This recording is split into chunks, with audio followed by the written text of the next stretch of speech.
begin at the beginning. I'm here to talk about project management and teamwork. And goodness me, if we can't agree on what a project is, then we haven't sorted out at the very beginning. So let me just recap for you. What is it that makes a project? How is a project different from maybe normal work that you do? So I'm going to look at these things here. What's a project? What's project management? The role of the project manager, because you may need a project manager of some kind within your team of 9. There are different ways of organising your team. We'll discuss those next week, but a project manager might be a way to go. And then activities and a lot of tasks for you to do. I'm going to introduce you to a video, which I'm keeping my fingers crossed will work. We're going to see just the first few minutes of this video because it defines very nicely what a project is. Let's see if it works.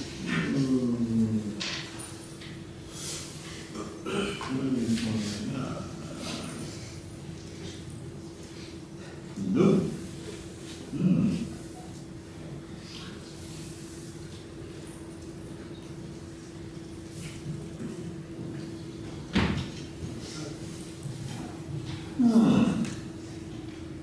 That's a bit of a problem there. I was wondering if this thing working.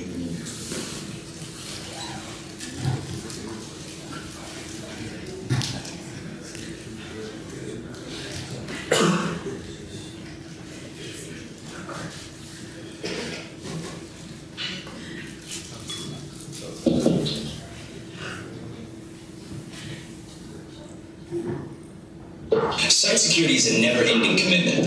Oh.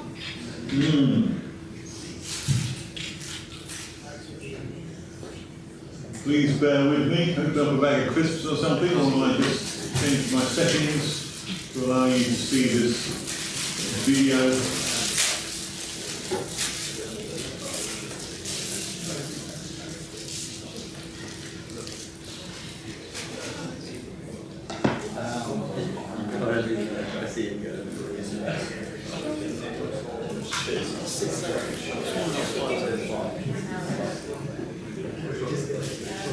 Looking out for yours.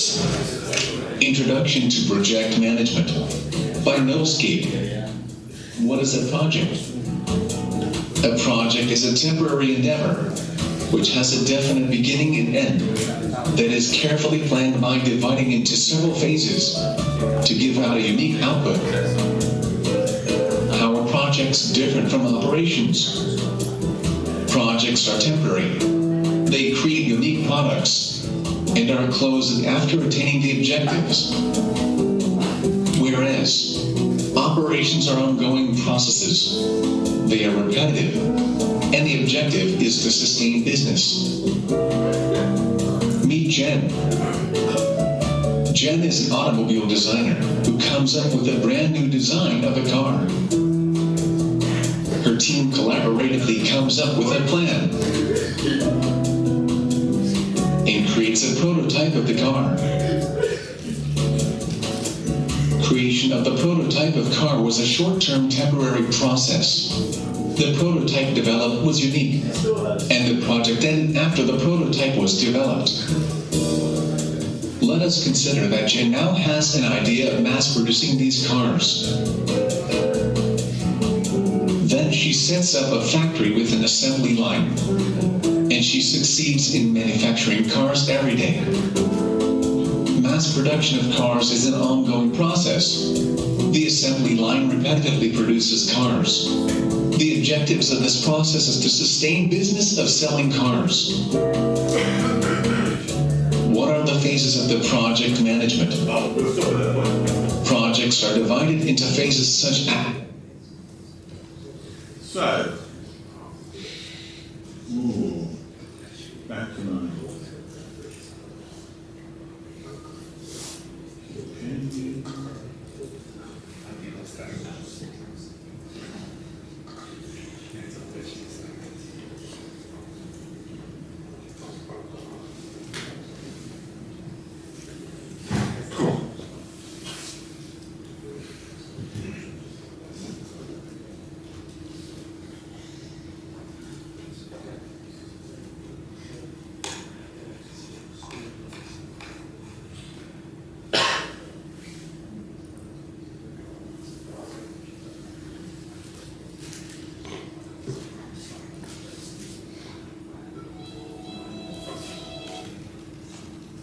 Good, finally get back to normal. So, just a definition for you. A project, which contains these components to it, which identify it importantly. So, it's a task which is, first of all, complex, which means that it's not just, it's got multiple parts to it. It's got a it has many features or many aspects. One, if it's just a single item to do, it's not a project. If it can be done quickly and simply, it's not a project. It has to be complex. The next thing is, it has to be temporary. So it's got a start date and it's got an end date. Your project is both complex, because it's got multi-parts, at least those three main features, and it's got a start date and an end date. It started today, 2nd of February. It finishes on the 19th of May. Everything has to be done within that time frame. It's a temporary event, so it only lasts for that length of time. It must have a clear purpose. It must have a goal that you're aiming at, and you need to have that goal specified in such a way that you know whether you've reached it or not. If you don't know whether you've reached your goal or not, it hasn't got a clear purpose. So your goal, on different levels, I suppose, is to create an app. On another level is to create something which will make a lot of money. On another level is to create something which will generate lots of marks for you. So it's got some clear end point purposes for you. And then finally,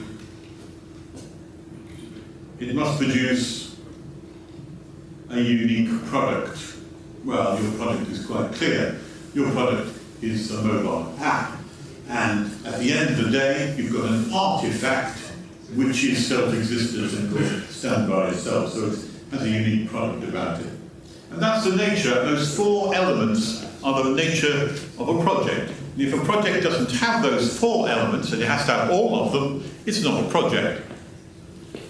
So, just to summarise, complex, must be able to be broken down into subtasks, temporary, clear purpose, and a unique product.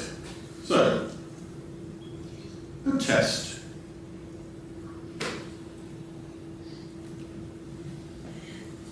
Which of these is a project? Okay.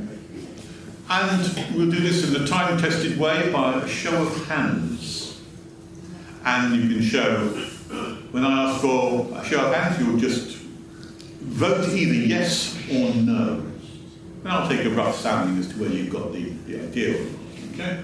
So, number one, is baking a birthday cake a project or not? Hands up if you think yes. Hands up if you think no. Right. The yeses are in the majority. And the answer is yes. But the next one, making a cup of tea. Is making a cup of tea a project? Hands up if you think yes. Not so many. Maybe some people have been burnt. Ah, yes, definitely at the back there. And how many people say no? It's about half and half this time. It's not getting so clear, is it? And it is a no. All right, well done for those who said no. Developing a website for a customer. How many would say that's a project? Quite a lot. How many people say no? 1, 2, maybe one. One, you may be on your own here. Might be a sign. Yes, it is a project. But worse than getting it wrong is all those people who didn't put their hands up because they were too afraid to do so. And there are a few of those around. Regular maintenance of the website. How many people say that's a project? Nobody. Ah, we're getting the hang of this. How many people say it is a project? Yes, everybody. Yeah, good, fine. No, it's not a project. Right. Okay. It's installing a new security system for a customer. Is that a project? Yes or no? Yes and no? It is. What surprises me How is making a team not a project? Very good question. Because I'm not just going to leave you hanging thinking, why was that one, and why was that not one, and why was that not the case? I'm about to explain it. But you're bang on target. Why is one not a project and one is? Remember, they've got 4 different features you've got to have. It's got to have a definite purpose, it's got to have a unique role, not routine, it's got to be temporary, and it's got to be broken down into subtasks. Well, as you can see from that, all of those have a definite purpose, and all of them can be broken down into subtasks. But making a cup of tea is routine and not unique. And a contract with a customer for a regular maintenance website is also not routine and not temporary. So I hope that. Yeah? Have to shout out. Either that or send the microphone to the back. What do you prefer? I'll just say. So I just don't understand a bit unique, not routine for the property. Like, what does it mean? Can you elaborate? The prototype of the car that was on the screen was a one-off thing. It was unique. It was never been done before. Okay? And similarly, you might be thinking, wait a minute, what about the birthday cake? Every year you get a birthday cake. Yes, but each time it's a different birthday cake. Last time I was at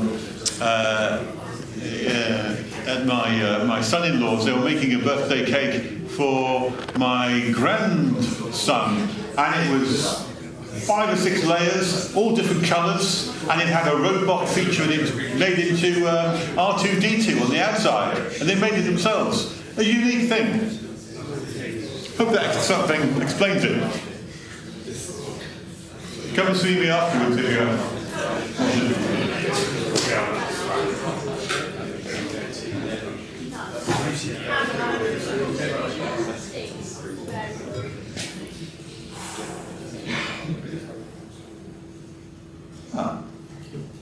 Good. I want to move on from what is a project to what is project management. All right? Because you're going to be project managers, or some of you in your group are going to be project managers, and you want to know what that means. Project management is a process by which projects are defined, planned, monitored, controlled, and delivered such that the agreeable benefits arrive. That's not that wordy kind of thing. It's all come from the Association of Project Management's body of knowledge. So, an official document of some kind defines it in that way. So it's got to be right, but it has a lot of features to it. And if you're going to be a project manager, you've got to be involved in defining it, defining the terms, the scope, the planning it, how it's going to lay out over time, monitoring it, and to make sure that everything goes according to plan, controlled, so that the quality is there, and delivered at the end of the day, presented. So, most projects have this element to them. A scope, we'll talk about what the scope is in a moment. A schedule, budget, some constraints, some resources, and a manager who organises the team together and makes sure that they all function. And we're going to look at those elements as we go through. So, what do projects need to be managed? Why do they need to be managed? How many projects would you say that start out, end in failure? How many projects fail to produce what they're meant to do? 90%. That's a very high rate.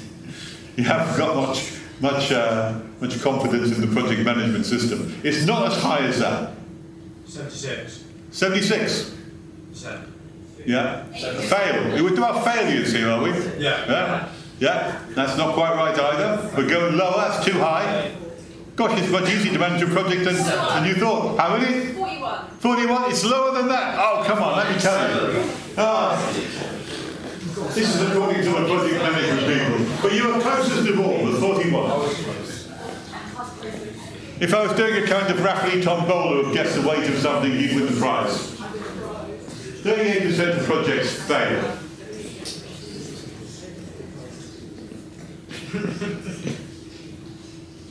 You know what that means, don't you? Let's say about that much. I'm not going to do very well. Of course, it may not be you. It may be you lot. I'm not going to do terribly well. Actually, my pass rate for this unit is really quite high. We do have a couple of groups who fail, usually out of the whole lot. That's usually because the groups have given up and don't even bother meeting. Those who meet regularly and do the project and even submit something or other, they tend to pass. Okay? But 38% of projects does not augur well for a whole group of people here. 38% of you may not be doing as well as you need to do. That could be the implication here. Why? Why do projects fail? This is what the results show you. And I want you to not look at number one, because if your project fails, it will almost certainly be because of number one on this list. This is poor communication. What do we mean by that? It means that you have a team, and in order to make sure everyone is doing what they're meant to do, you have to be informed with them, keep in contact with them. That means you have a team meeting maybe, and you'll find that some people, maybe 28% of people or something like that, don't turn up. And that is your breakdown of communication. Because when people don't turn up to your meetings, they don't know what to do. You send them an email. They don't reply. You don't know if they're on board or if they're not on board. You text them. Maybe you go around to their place and knock on their door. There's no answer.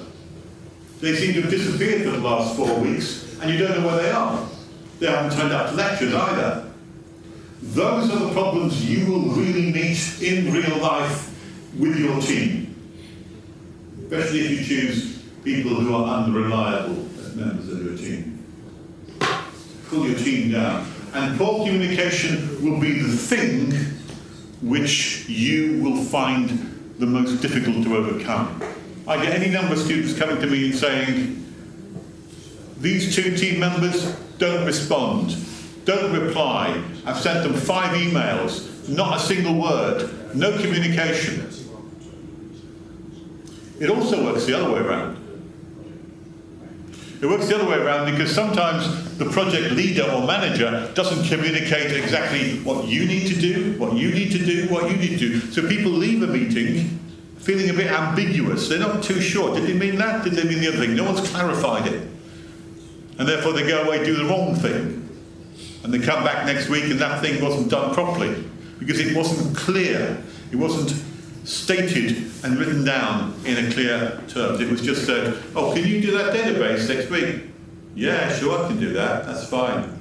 But when they said do the database, they meant do the back end, do the design, do this, do the other thing. And when these people did it, of course you said that, they meant, oh, just look it up, see what might have to be done. So they didn't do what you thought they were going to do because you didn't specify.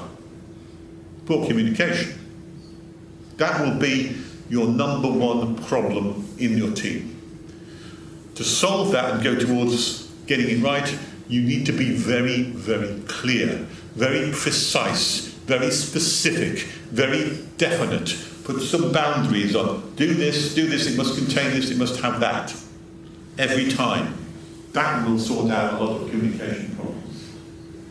But also insufficient resource planning. Usually for you, you haven't got much resources, but you've got time. So you don't leave enough time to do various things and you don't plan it out properly. Unrealistic schedules, it pushes into that. Can you get that database done by this time next week? Sure. And the amount of the work is huge, and you can only get a quarter of it done because you should have had 3 people on it. You didn't plan that properly. Poor project requirements, well, you didn't specify, I mentioned that already, and lack of stakeholder buy-in, well, that doesn't really apply to you. But the poor communication, the one to look out for. So, how do you prevent that failure? You need good project management. And I'm going to specifically go through this next week about how to bring your team together in a disciplined way. Because if you don't do that, you're never going to pull the project together. You really have to have a disciplined approach. And for that you need buy-in. When in your team you say, let's meet together next Friday in the coffee bar, and we'll all sit down and chat, some of you think, gosh, it's 5 to 7, I've got to be there, and you turn up bang on time because you have a very kind of tidy approach to schedules. Other people think, 7:30, I suppose I better get moving, you know, and there's people already there been talking for that long. And other people don't really have the same kind of urgency of time schedules that you have. And so you need to have some kind of organised discipline to bring your team together and make it clear that when you say 7 o'clock, everybody means really 7 o'clock. And you have to have a professional approach. So if someone can't make it, and sometimes people can't make it for genuine reasons, they inform everybody else and they're going to be late, or they can't make it that week, and can they do something else instead, and let me know. You keep everybody informed as to what you're doing, because you're taking this as if you are employed by a company and responsible. That's the only way you'll do a good job, if you think of it in those terms. Imagine, for example, that all this has been, you're on a placement somewhere, and you have to turn up at 9 o'clock in the morning for a job. You'd be there. You might not be there for 9 o'clock lecture, but you're there for a 9 o'clock job, because there's a boss there who tells you you've got to do this and do that. Take that kind of attitude with you into the group, and you'll do well from it. And the project manager will need to kind of be planning that, have an overview of the whole thing, and be able to see where people fit in. And if people are not playing their role, to call that out. So you need to be fairly tough as a project manager. You need to be kind of outspoken. A timid kind of person is not going to do very well as a project manager. You've got to be able to say, that wasn't done well, we need that done again. And be able to do that with some kind of authority. Responsibility of the project team, well, you have to be clear about your own tasks. That's fair enough. Okay. So, project management in a nutshell, well, there's 10 points you've got to do there. The first thing, I won't go through all of these in detail, I'll go through the first one in a little bit in detail because this will be part of your seminar.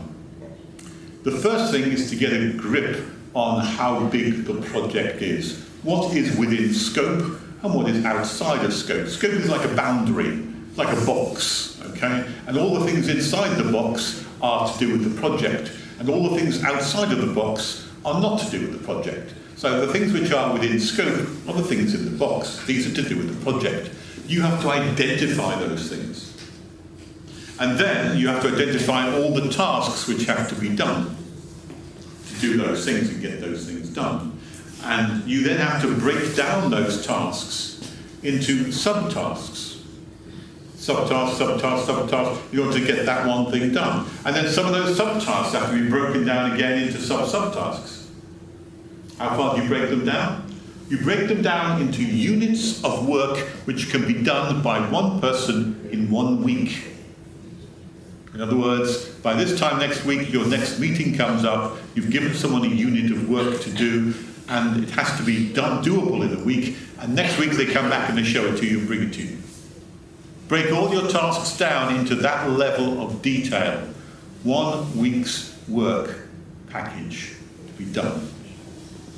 And you use a thing called a work breakdown diagram to do that.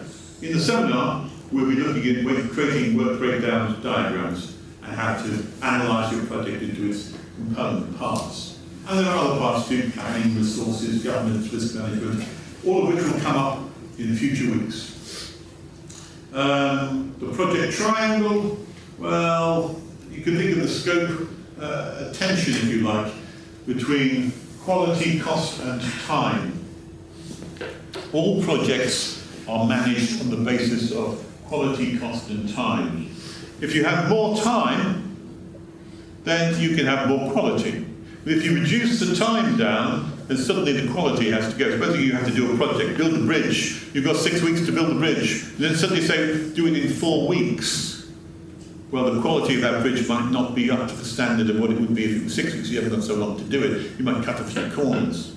Or supposing they say, you've got a budget of £1 million to do this project, but now it's been cut to £750,000. Suddenly you've got to cut corners again, and suddenly the quality goes down. So quality is dependent upon time and cost. Quality is proportional to cost and time. The more money you have tend to be the better quality, and the less money you have, then the less quality tends to be. Depending on the project, obviously, it's a proportionality thing.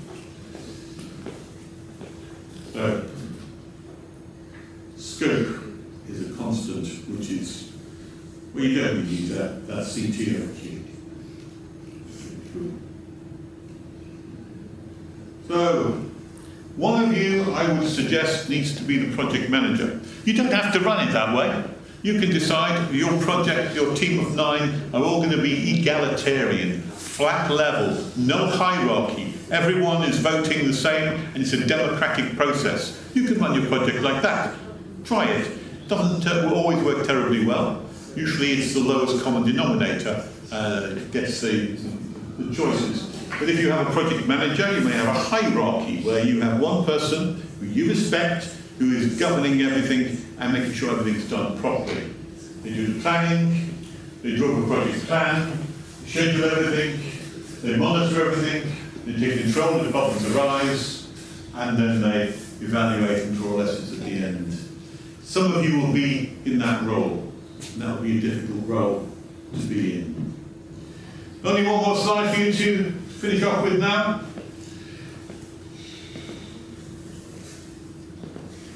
The first part of your task for me will be to create a project plan, of which you are thinking to yourself, I don't know how to do that, I don't know what's involved in it, it's due on the 13th of March, not too far off.